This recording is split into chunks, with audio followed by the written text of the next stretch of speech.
ഇന്നൊരു എഗ് പറാട്ടയാണ് ഉണ്ടാക്കുന്നത്. ചപ്പാത്തിയിലാണ് ഇത് ചെയ്യുന്നത്. ഇത് പല രീതിയിൽ ചെയ്യാവുന്നതാണ്. ഒരു സിമ്പിൾ റെസിപ്പി ഇന്ന് ചെയ്യാം. ഇത് കഴിക്കാൻ പ്രത്യേകിച്ച് കറിയൊന്നും വേണ്ട. ആദ്യം കുറച്ച് ചപ്പാത്തി ഉണ്ടാക്കാം. ഡ്രൈ ചപ്പാത്തിയാണ് ഞാനിവിടെ ചെയ്യുന്നത്. എണ്ണയോ നെയ്യോ വേണമെന്നുള്ളവർക്ക് അത് അപ്ലൈ ചെയ്യാം. എനിക്ക് ചപ്പാത്തി പരത്തുമ്പോൾ എപ്പോഴും റൗണ്ട് ഷേപ്പിലൊന്നും വരാറില്ല. ഇതിപ്പോൾ ടിഫിൻ ബോക്സ് വെച്ചിട്ട് കട്ട് ചെയ്തെടുത്തതാണ്. ഇതൊരു കോഴിമുട്ടയാണ്. സാധാരണ ഓംലെറ്റിന് ചെയ്യുന്ന പോലെ കുറച്ച് ഉപ്പിട്ടു. അതിനോടൊപ്പം ചെറിയ ഉള്ളി സ്ലൈസ് ചെയ്തതും പച്ചമുളകും, ഒരു പച്ചമുളക് എടുത്തിട്ടുള്ളൂ, അതുകൂടി ചോപ്പ് ചെയ്തിടുകയാണ്. ഇത്രയും ചെറിയുള്ളി ആവശ്യമില്ലാത്തവർ കുറച്ചെടുത്താൽ മതി. നല്ലതുപോലെ ഒന്ന് ബീറ്റ് ചെയ്തെടുക്കണം. ഒരു ഫോർക്ക് വെച്ച് ബീറ്റ് ചെയ്താലും മതി.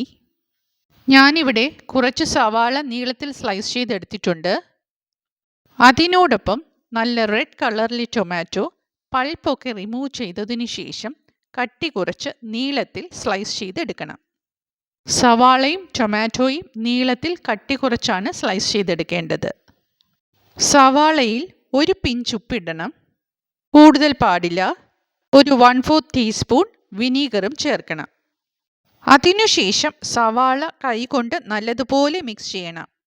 പാൻ ചൂടാക്കാം. അതിലേക്ക് കുറച്ച് വെളിച്ചെണ്ണ ഒഴിക്കാം. എണ്ണ ചൂടായി കഴിയുമ്പോൾ മുട്ട അതിലേക്ക് ഒഴിച്ച് ഒന്ന് ചുറ്റിച്ചെടുക്കണം. ഫ്ലെയിം ഒന്ന് കുറച്ച് വെക്കണം. സാവകാശമാണ് ഇത് വേകേണ്ടത്. മുകൾ ഭാഗവും ഏകദേശം കുക്കായി തുടങ്ങുമ്പോൾ ഒരു ചപ്പാത്തി അതിൻ്റെ മേലെ വെക്കണം. അത് ആ വീഡിയോയിലേക്ക് നോക്കുമ്പോൾ മനസ്സിലാകും. അതിനുശേഷം കൈ കൊണ്ട് ചെറുതായിട്ടൊന്ന് പ്രസ് ചെയ്യണം. ഒരു 2 മിനിറ്റൊക്കെ കഴിയുമ്പോൾ അത് പതുക്കെ ഒന്ന് തിരിച്ചിടണം. 1 മിനിറ്റ് അങ്ങനെ കിടന്നോട്ടെ. അതിനുശേഷം സവാളയും ടൊമാറ്റോയും ഒരു സൈഡിലായിട്ട് ഇങ്ങനെ വെക്കണം. ഇത് വേണമെങ്കിൽ റോൾ ചെയ്തെടുക്കാം. അതിനു പകരം ഞാനിവിടെ ഇത് വെറുതെ ഒന്ന് ഫോൾഡ് ചെയ്ത് വെക്കുന്നതേ ഉള്ളൂ. അപ്പോൾ ഇത് എഗ് പറാട്ടയായി. ഇതൊരു സിമ്പിൾ വേർഷനാണ്. എഗ് പറാട്ട റെഡിയായി കഴിഞ്ഞു.